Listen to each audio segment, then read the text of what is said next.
My name is Celeste Hartwell. I am 34 years old. 90 days ago, my own father stood in front of 200 guests, took a microphone off its stand, and told them I was no longer welcome at his table. He used the word liability. He used it into a microphone, in a ballroom with my mother's name spelled out in white roses behind him. My mother did not blink. My brother smiled into his champagne. What none of them knew was this. 300 miles away, in a storage unit I paid for in cash every month for 6 years, sat 11 boxes of paper, invoices, wire transfers, emails I had been told to forget, numbers that did not add up in 2019 and still did not add up now. They thought they were ending me that night. They were actually starting a clock.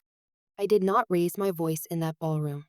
I picked up my purse, found my husband's hand, and walked out past the gift table. I want to tell you what was in those boxes and why it took exactly 90 days for the same family that disowned me to be sitting in a conference room asking me, very quietly, to please come save them. Before I get into it, I want to say this. If you've ever been the one written out of a family story you helped build, stay with me. This isn't about anger. It's about proof. And by the end, you'll understand why proof is the only kind of justice that actually holds. I grew up in Delwood, Indiana, a town built around one company. My father, Walton Hartwell, started Hartwell Freight Lines with 2 trucks and a line of credit nobody thought he'd pay back. He paid it back in 4 years. By the time I was in high school, the company had 80 trucks, a warehouse on Route 9, and Walton Hartwell's name on a plaque at the Rotary Club. My mother, Renata, ran the house and the optics. She decided which charity dinners we attended, which neighbors we waved to, and which version of our family got told at church. My brother Trent is 2 years older than me. He was the heir from the day he was born. Nobody ever said it out loud. They didn't have to. It was in the seating chart at every dinner, the way Trent sat at my father's right hand by the time he was 12. I was the daughter who was good with numbers. That was my whole identity in that house. Good with numbers, quiet, reliable. The one who balanced the church bake sale ledger at 14 because nobody else wanted to. I got an accounting degree from a state school, not the university Trent went to on my father's name. I came back to Delwood at 23 and asked for a job at the company. My father gave me one. Bookkeeper first. Controller within 3 years. By 28, I was running the company's entire financial operation. Payroll, vendor contracts, the line of credit, the annual audit. My name was on the bank signature card next to my father's. I want you to remember that detail. My name was on the signature card. It matters later. I met my husband, Desmond Cole, the year I turned 26. He owned a diesel repair shop on the edge of town, the kind of place with a hand-painted sign and a dog that slept by the register. Hartwell Freight used his shop for fleet repairs before I even knew his name. He fixed transmissions. He didn't go to college. He had grease under his nails most days of his life, and he never once apologized for it. My mother called him the mechanic for the first 2 years we dated. Never Desmond, just the mechanic. The way you'd refer to a tool you didn't particularly want in the house. When Desmond proposed, I told my parents over dinner. My father set down his fork and said, "You built a career in this company. Are you sure you want to attach yourself to a man who fixes trucks for a living?" My mother said nothing, which from her was its own kind of sentence. We married anyway. 40 guests, a backyard, a band Desmond's cousin played in. My parents came. They stood for photos. They left before the cake was cut. I told myself that was the worst of it. I was wrong. 2 years after the wedding, the trouble started, though I didn't call it trouble at the time. I called it a discrepancy, because that's the word an accountant uses when something doesn't add up and she isn't ready to say what that means out loud. A vendor account showed up in our system called Ridgeline Logistics Solutions. Fuel surcharges, equipment leasing, consulting fees. Over 14 months. The payments to Ridgeline totaled $186,000. I had built a chart of accounts myself. I did not recognize the vendor. I pulled the file. No signed service contract. No tax ID on record. The remittance address was a P.O. box 2 towns over. I brought it to my father on a Tuesday morning, the printout in my hand. The way you bring something you're hoping is nothing. He looked at it for 11 seconds. I counted, the way I count things. Then he said, Trent set that vendor up. It's fine. Close the file, Celeste. I asked what Ridgeline actually did for us. He said, consulting. I asked what kind. He said, drop it. I did not drop it. I made a copy of the printout before I closed the file. Because that's what an accountant does when a number scares her and nobody will explain it. I put the copy in a folder at home. I told myself it was nothing. I told myself my father would not let something rot inside his own company. 8 months later, I was told my role was being restructured. Trent's wife, Whitney, had a cousin with an accounting certificate, fresh out of a 2-year program, and he needed a seat somewhere in the company.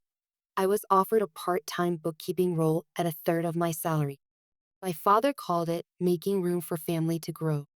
I was already family. That was the part nobody said out loud. I left instead. I started doing tax work and small business books out of a spare bedroom, building my own client list one referral at a time. Desmond's shop grew. We bought a small house with a porch that faced east, and 3 years after I left Hartwell Freight, our daughter Maya was born. I did not go back to the office on Route 9 again. But before I left that last week, I copied 4 more files. The Ridgeline invoices. The original vendor agreement that didn't exist anywhere except a half-signed draft in a shared drive.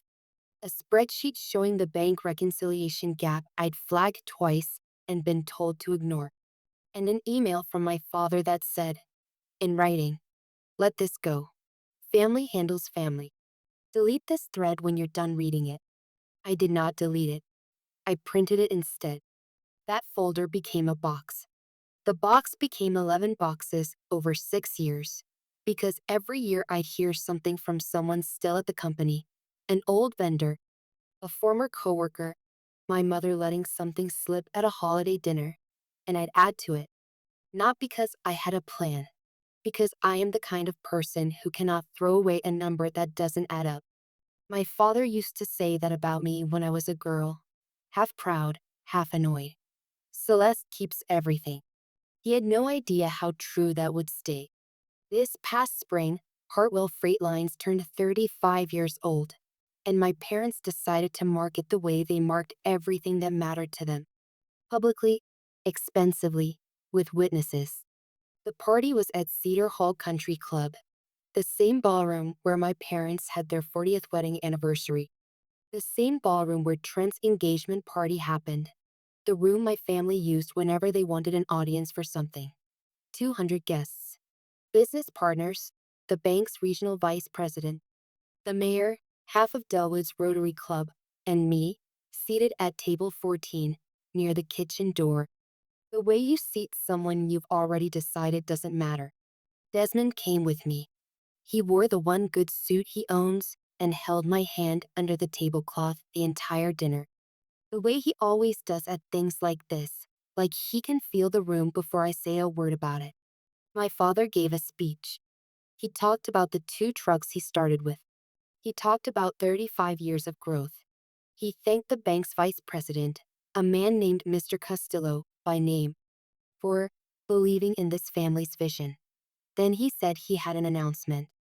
Effective this year, my father said, full ownership and leadership of Hartwell Freight Lines transfers to my son, Trent Hartwell.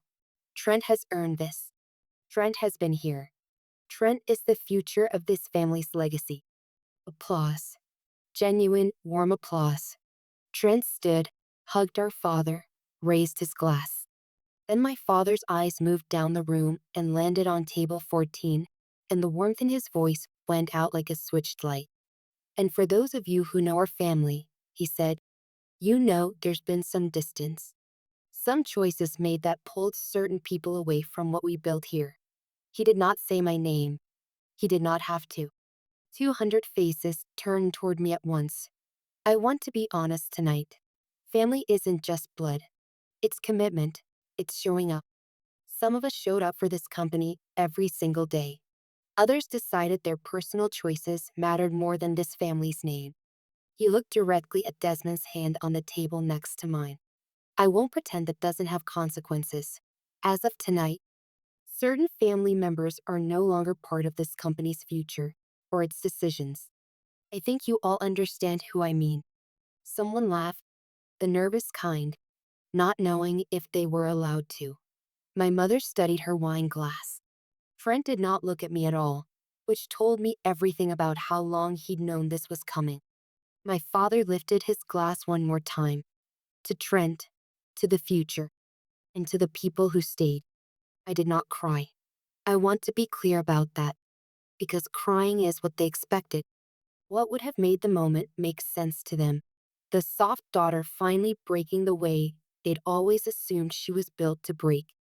I stood up instead. I smoothed my dress. I picked up my purse, took Desmond's hand, and we walked the length of that ballroom together, past the gift table, past Mr. Castillo from the bank who would not meet my eyes, past my mother's roses, and out the double doors into the parking lot. In the car, Desmond didn't start the engine right away. He just held my hand on the console and said, "You okay?" I said, "I will be." He said, "What do you need?" I said, "I need to go get the boxes out of storage." He didn't ask why. He just nodded and drove. I want to pause here for a second, because I know some of you are wondering why I didn't say anything in that ballroom. Why I didn't stand up and defend myself. List every year I'd given that company. Every late night, I closed the books while Trent was at a bar. I'll tell you why. Because in a room like that, the loudest person loses. My father had built his whole life on being the man with the microphone. I was not going to win by being louder than him. I was going to win by being more accurate than him. There's a difference. And it's the entire reason this story ends the way it does. If you've ever sat in a room and watched the people who were supposed to protect you decide, out loud, in public, that you weren't worth protecting, I want you to keep watching. Because this isn't a story about a woman who got humiliated. It's a story about what 11 boxes of paper can do to a family that thought silence would last forever. The weeks after the gala were quiet in a way that surprised me. I expected to feel shattered. I felt something closer to clear. Desmond's shop was busy that spring. Maya started kindergarten and came home with a different drawing every day, usually involving a dog she insisted we did not yet own but clearly intended to. I kept my small accounting practice running, 12 clients, mostly local contractors, and a dental office 2 towns over. Nobody at the gala called to check on me. My mother sent one text 3 days later. "Your father didn't mean it the way it sounded." I read it twice and did not answer. Some texts answer themselves. I went back to work. I did not think about the boxes again for almost a month, which tells you something about how badly I wanted, even then, to just let it be over. There was one night, about 2 weeks after the gala, when Desmond found me standing in the garage with the storage unit key in my hand, not driving anywhere, just holding it. He didn't ask what I was doing. He just leaned against the door frame and waited, the way he always waits. Like patience is a tool he keeps in the same drawer as his wrenches. "You don't have to use what's in those boxes," he said finally.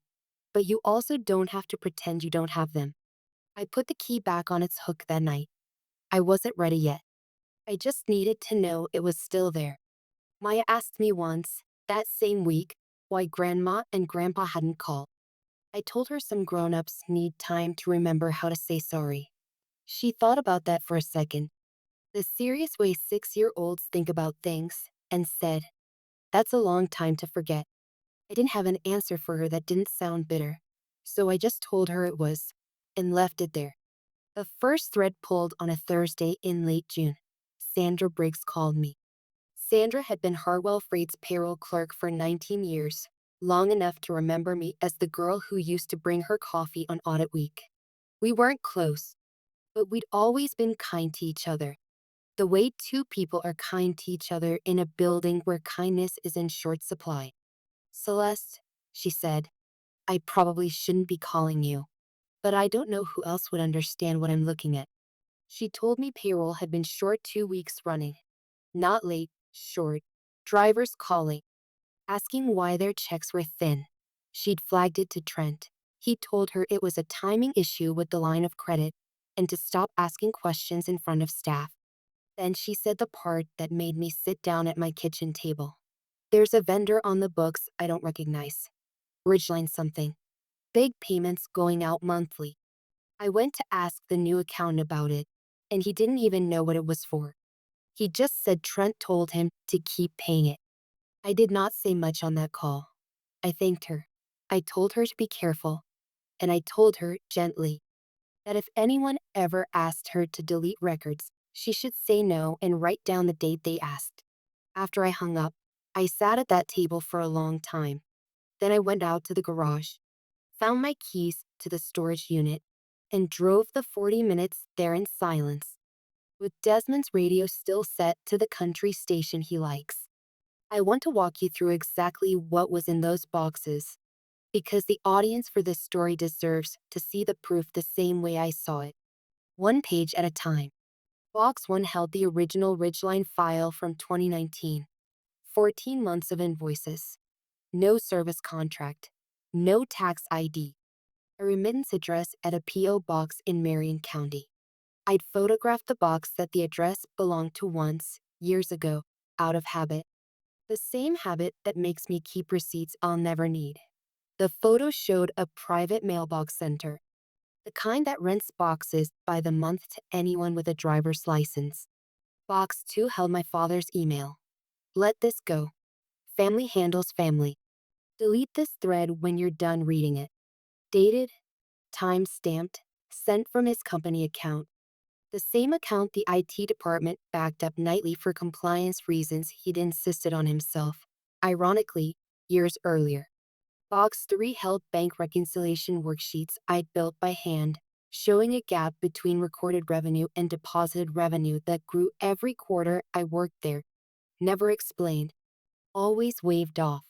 The newer pages, the ones Sandra's call sent me looking for, I didn't have yet. But I had something almost as good. I had the structure. I knew exactly what a shell vendor looked like inside that company's books, because I'd found one before. I just hadn't been allowed to follow it to the end. I called an old friend from my paralegal night class, a woman named Marguerite Solis who'd gone on to become a business attorney in Indianapolis. I told her everything. The gala, the call from Sandra, the boxes. She didn't say much while I talked. Good lawyers rarely do. When I finished, she said, "You did the right thing keeping copies. A lot of people would have shredded that out of loyalty. Here's what I need you to understand. What you have is suspicion with documentation. It's strong, but it isn't finished. If this is what I think it is, there's a paper trail outside that company that will either confirm it or clear your brother completely. You need the second half." She walked me through it.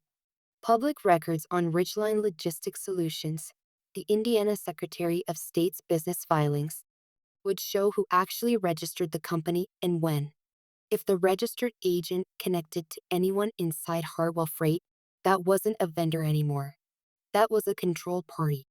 And if money moved from that vendor account into a personal account, that wasn't consulting.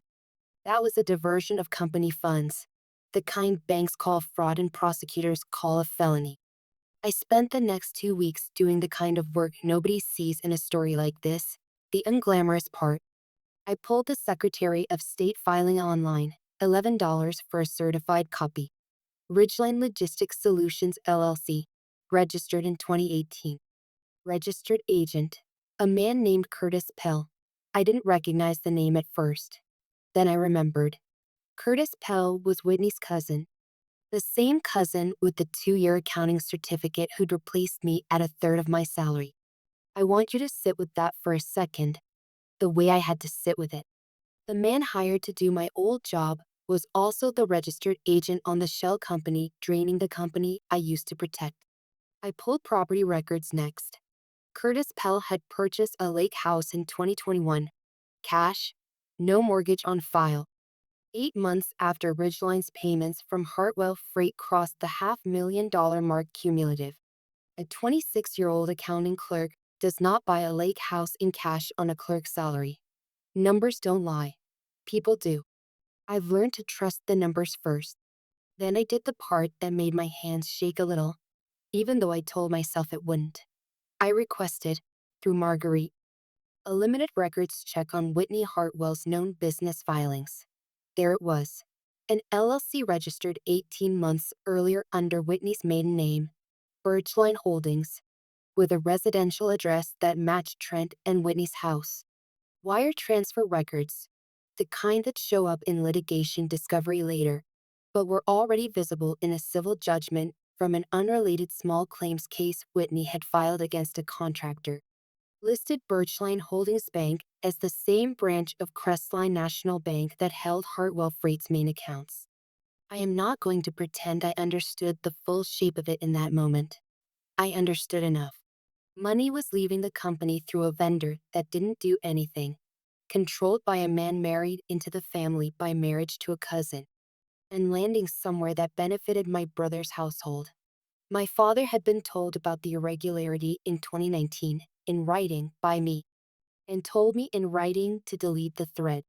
I printed the Secretary of State filing, the property record, and the small claims filing. I added them to Box 1. The folder that started as a printout I was scared to throw away was now a case file with a registered agent's name on it. Marguerite reviewed it that same week. She said, "This is more than suspicion now. This is the outline of an embezzlement scheme using a shell vendor and a related party. If I'm right about the scale, your father's company is sitting on a fraud that's been running for years. And any bank that's extended that company a line of credit is going to want to know about it the second they find a discrepancy of their own." She said one more thing I didn't fully understand the weight of yet. Companies like this don't usually unravel because someone exposes them. They unravel because the bank does the math first. If they're carrying debt against falsified numbers, the moment those numbers don't hold up under a renewal review, the bank pulls the floor out from under them. You may not even need to do anything, Celeste. You may just need to wait. I didn't like that answer. I wanted it to be faster. But I learned a long time ago, balancing other people's books, that the truth moves at its own pace, and rushing it usually just gets you accused of being the one who's unstable. So I waited. I kept doing my own clients' taxes. I picked Maya up from kindergarten. I let the boxes sit, organized now, labeled in my own hand, the same way I used to label everything at that company before they decided my handwriting wasn't welcome there anymore. Through July, the grapevine kept feeding me small things, the way small towns always do. Sandra called twice more. Payroll was short again. A long-time driver quit and told 3 other drivers it was because checks kept bouncing on the second deposit attempt. A fuel supplier Desmond knew from the shop mentioned, in passing, fixing a brake line, that Hartwell Freight's account had gone to net 15 instead of net 45 because the supplier's own accounts receivable team had stopped trusting the company's payment history. None of it surprised me. All of it confirmed the shape of what I already had in the boxes. A company bleeding from a wound nobody at the top wanted to name. By the end of August, 60-some days after the gala, the silence from my parents' side broke first with my mother. She called on a Tuesday evening while I was making dinner. I almost didn't answer. I answered anyway, mostly out of the same habit that makes me keep every receipt. You answer the call so you have a record of what was said. Celeste. Her voice was smaller than I remembered it. "I need to talk to you. Can we meet? Just us." I said we could talk on the phone. She said it wasn't a phone conversation. I asked what it was about. There was a pause, the kind that tells you more than words do. "The company is having some difficulties," she said. Your father doesn't want me calling you about this, but somebody has to. I agreed to meet her at a diner on the edge of town, neutral ground, the kind of place with vinyl booths and a waitress who doesn't care who you are. She looked older than 90 days should account for. Her hands were wrapped around a coffee cup she never drank from. The bank called the line of credit in for review, she said. They want updated financials by the end of September or they're not renewing it. Your father says it's routine. I don't think it's routine. I think something is wrong with the books, and I think you'd know if something was wrong with the books. I did not tell her what I knew. Not yet. I asked her one question instead. The kind of question I'd learned to ask instead of accusing anyone of anything. Mom, did you know about a vendor called Ridgeline? Her face did something complicated. Not surprise exactly. Recognition arriving late, the way it does for people who've spent years choosing not to look at something directly. Your father mentioned that name once, she said. A long time ago. He told me it was nothing. It's not nothing, I said. I flagged it in 2019.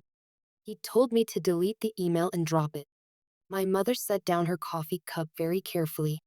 The way you set down something you're afraid will break the rest of the way if you're not gentle with it. I didn't know that, she said. I want you to believe me. I didn't know that. I believed her about that one specific thing. I did not believe she'd never wondered. Those are two different kinds of not knowing, and I've learned the difference matters. 2 days after that diner conversation, my father called for the first time in 90 days. He didn't lead with an apology. Men like my father rarely do. He led with the company. The bank's being difficult, he said, like the bank was a stranger causing trouble rather than the institution his own books had apparently misled. Castillo's asking for 5 years of reconciled statements. Trent's new accountant can't get the numbers to tie out. I need someone who actually understands how this company's books were built. You replaced that someone 3 years ago, I said. A long pause. I know what I said at the gala, he said. I know how that looked. I need your help. Celeste. The bank is talking about calling the whole line of credit due. If that happens, this company is done. 80 families work for us. Your brother's entire life is this company. I did not raise my voice. I want you to notice that, because there's a version of this story where I scream into the phone, where I tell him exactly what I think of a man who disowns his daughter in front of 200 people, and then calls her 90 days later because his books don't tie out. That version feels good for about 30 seconds. It does not win anything. I said, I'll think about it. Then I hung up, and I called Marguerite. She listened to the whole thing and was quiet for a moment. This is the moment, she said. Not to forgive anyone. To decide what you want the outcome to be. You can let the bank find this on their own, which they will, eventually. And it will be ugly and slow and probably take Trent and your father down with no input from you at all. Or you can walk into that company with everything you have and control exactly how the truth comes out. And what happens to the people in that room after it does. I thought about Sandra, still cashing thin paychecks, still scared to ask questions out loud. I thought about 80 families whose names I didn't know, whose mortgages and grocery bills depended on a payroll account my brother had been quietly hollowing out for years. I thought about my father's voice on that phone, asking for help for the first time in my entire life, only because the numbers had finally turned on him the way they should have turned on him in 2019. I called my father back 2 days later. I told him I'd come, on one condition. The meeting would not be at his kitchen table, and it would not be just family. It would be in the company's main conference room, with Mr. Costello from the bank present, and with Sandra Briggs present, because she'd flagged the same problem I had, and she deserved to be in the room when it got answered. He didn't like that condition. I could hear him not liking it in the silence before he said, "Fine." The meeting was set for a Thursday morning, 91 days, by my count, after the gala. I want to walk you through exactly what happened in that room, because every single word of it is the reason this story ends the way it does. The conference room at Hartwell Freight Lines hadn't changed since the last time I'd sat in it as an employee. Same long table. Same framed photo of my father shaking hands with the mayor on the wall. Same smell of burnt coffee from the machine in the corner. Trent sat at the head of the table now, my father's old seat, looking like a man wearing a suit that didn't quite fit him yet. My mother sat to his left. Whitney sat beside Trent, her arms crossed, her face arranged into something careful. Mr. Costello sat near the door with a folder of his own, the bank's quarterly review. His expression unreadable in the way bankers train themselves to be unreadable. Sandra sat near the back, the seat closest to the exit, the way people sit when they're not sure they're allowed to be there. I sat across from Trent. Desmond waited in the parking lot. I'd asked him to. Some rooms you walk into alone, on purpose, so nobody can say later that someone else did the talking for you. My father stood at the window, his back half turned, the way he stands when he wants to look unbothered and isn't. Let's get this done, Trent said. Celeste, Dad says you might be able to help us reconcile some old records. We appreciate you coming in. I'm not here to reconcile records, I said. I'm here to explain why they don't reconcile. I opened my bag and set the first folder on the table. Not the whole 11 boxes. I'd selected exactly what mattered. Organized the way I organize everything, chronological, labeled, sourced. In March of 2019, I said, I flagged a vendor account called Ridgeline Logistics Solutions. $186,000 over 14 months. No signed service contract. No verified tax ID. Remittance address at a private mailbox in Marion County. I slid the printout across the table. I brought this to you, Dad. You told me to drop it. My father turned from the window. That's not what happened. I slid the second page across. This is the email you sent me on March 14, 2019, at 9:42 in the morning. Let this go. Family handles family. Delete this thread when you're done reading it. I didn't delete it. I'm an accountant. We don't delete things that don't add up. The room went very still. Mr. Costello opened his folder and made a note. That sound, pen on paper, was the loudest thing in the room for a few seconds. This is ancient history, Trent said. You're talking about something from years ago. I'm talking about the foundation, I said. Now let's talk about now. I slid the third document across, the Secretary of State filing. Ridgeline Logistics Solutions LLC, registered in 2018. Registered agent, Curtis Pell. I let that sit a second. Curtis is Whitney's cousin. He took my old position when I was pushed out 3 years ago. At a third of my salary, supposedly to save the company money. Whitney's arms uncrossed. Her face had stopped being careful. Curtis bought a lake house in 2021. I continued. Cash. No mortgage on file. 8 months after cumulative payments from this company to Ridgeline crossed $500,000. I slid the property record across. A clerk does not buy a lake house in cash on a clerk's salary.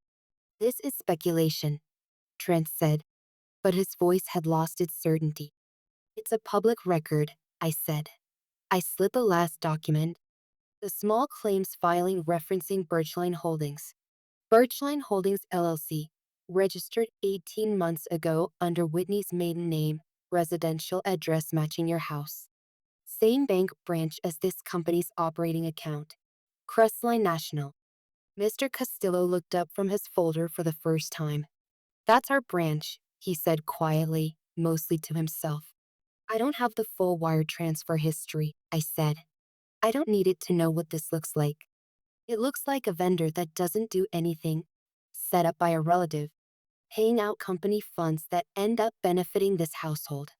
I flagged the first version of this in writing 6 years ago, and I was told to delete it and drop it. Then I was demoted out of my own position to make room for the man who would go on to control that vendor. My father sat down for the first time since I'd walked in. He looked, for the first time in my entire life, old. Walton, Mr. Costello said, and his tone had changed completely. The warmth gone out of it the way it goes out of a banker's voice when he's no longer talking to a client.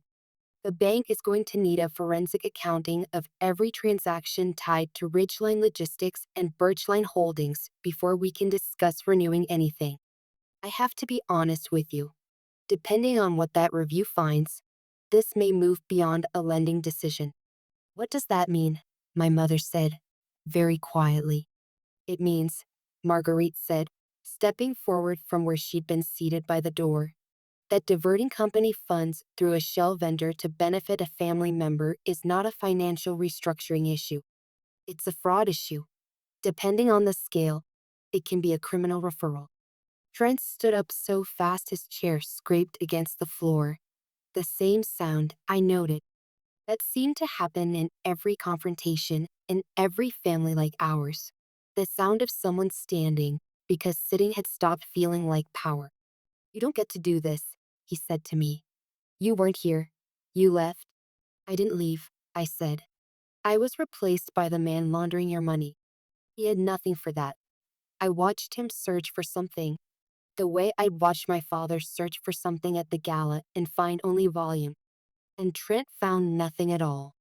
Whitney spoke instead, her voice low. Curtis handled the books for us. I didn't ask questions. I should have asked questions. She looked at Trent. You told me it was a consulting retainer for the lake property deal. It was, Trent said. But he said it to the table, not to her, and not to anyone who believed him.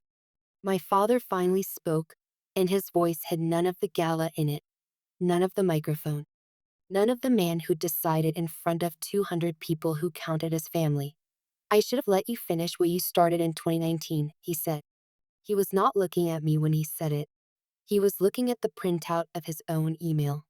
I told you to delete it because I didn't want to know. That's the truth. I didn't want to know what my son was capable of. So I told my daughter to forget she'd noticed. Nobody said anything for a long moment.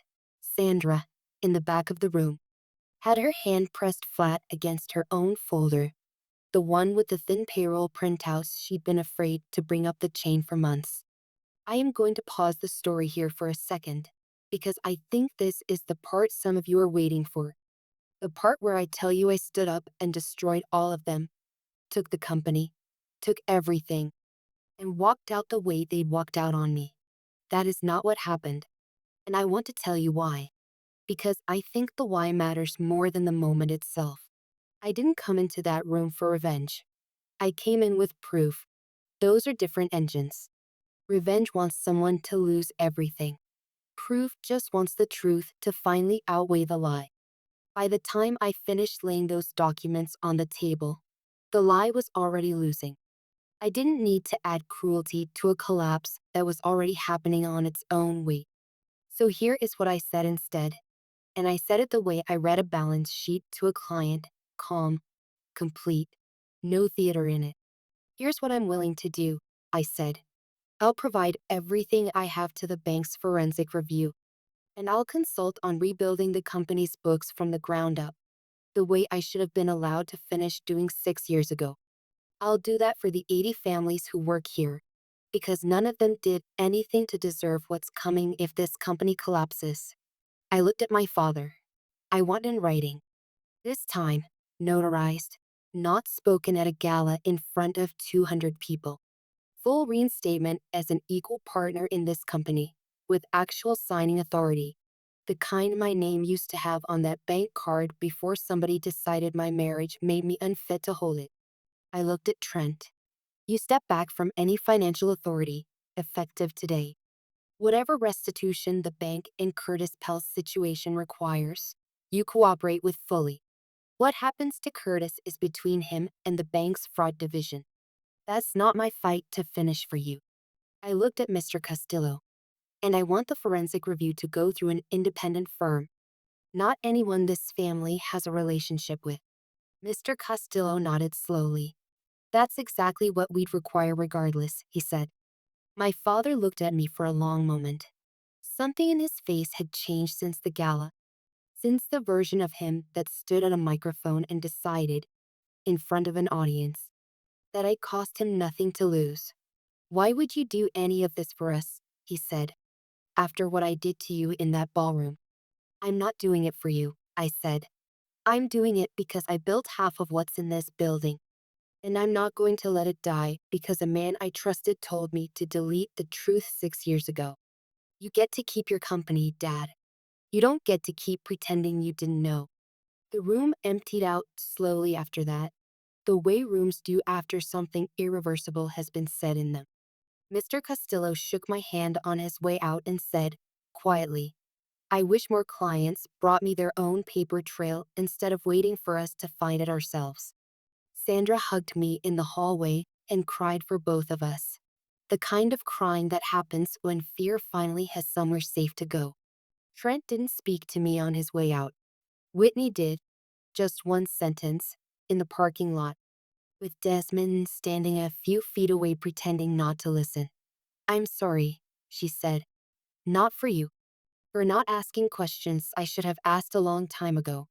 It wasn't much. I took it anyway, because an honest small thing is worth more than a performed large one." My mother found me by my car. She didn't try to hug me. She'd learned that much, at least, in 90 days. "I should have asked you what drop it meant," she said. 6 years ago. "I should have asked your father what he was protecting." I told her that was true. I didn't tell her it was forgiven, because it wasn't, not yet. And I've learned that saying it before you mean it just teaches people they don't have to actually earn it. The weeks after that meeting moved faster than the 90 days before it. The independent forensic review confirmed almost everything in my boxes and found more I hadn't seen. Payments routed through Ridgeline going back further than 2019, totaling just over $1.4 million across 6 years. Curtis Pell's situation became a matter between the bank's fraud division, the county prosecutor's office, and his own attorney. I stayed out of that part, the way I told that room I would.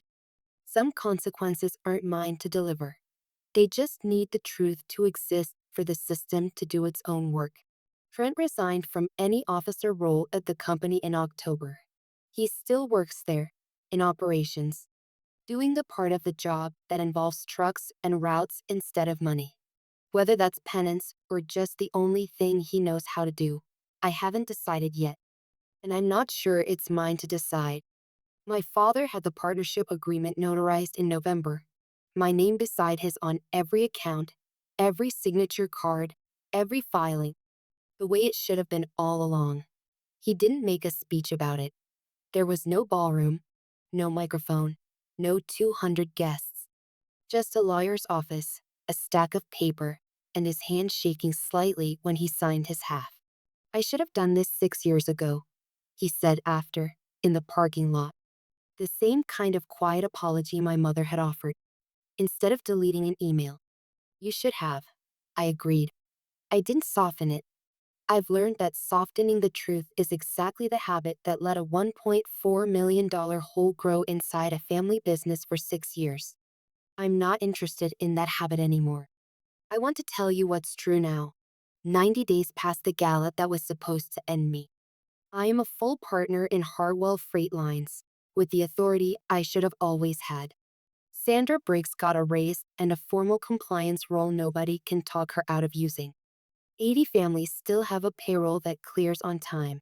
My father and I speak now, carefully, the way two people speak when one of them is still proving something to the other. My mother and I are slower than that, but we're trying, and trying counts for something, even if it isn't everything yet. Desmond's shop is still busy. Maya still insists, daily, that we are getting a dog. And at this point, I think she might simply be right about that eventually. I still do my own clients' books every week because I built that practice with nothing, and I'm not giving it up just because I also have a company now. What I learned from all of this isn't really about money, even though money is what finally made them call me back. It's this. The people who can humiliate you in public are not always the people who are right. Sometimes they're just the people with the microphone first. Quiet does not mean weak. Filing something away instead of fighting about it in the moment is not surrender. Sometimes it's just patience with a long memory, waiting for the truth to be ready. My father called me a liability in front of 200 people. He was wrong about the word. I was never the liability. I was the only one in that family still keeping an honest set of books. And it took 90 days and 11 boxes of paper for everyone else to understand the difference. If this story reminded you of your own family, the kind that only calls when they need something, I want you to know this. You don't have to scream to be believed. You don't have to forgive on anyone's schedule but your own. Keep your records. Keep your patience. The truth doesn't need you to raise your voice. It just needs you to keep the receipts. Sometimes I think about that printout sitting in a folder for 6 years, through 2 house moves, through a wedding anniversary I almost didn't get invited to, through a pregnancy and a kindergarten drop-off line, and 100 ordinary Tuesdays where nobody in that family thought about me at all. It just waited. Paper is patient that way. It doesn't need you to be ready. It just needs you to not throw it away. I think about the version of me who almost did throw it away, more than once, in the years between. The version who told herself it was petty to keep an old email, who almost let go of the one thing that ended up being the only honest record of what actually happened in that company. I'm glad she didn't listen to herself. I think most of us have a folder like that somewhere, literal or not. A memory we've been told to forget because remembering it makes someone else uncomfortable. Keep it anyway. You don't owe anyone the comfort of your own forgetting. That's my story. One ballroom, 11 boxes, and 90 days that changed who got to call themselves family.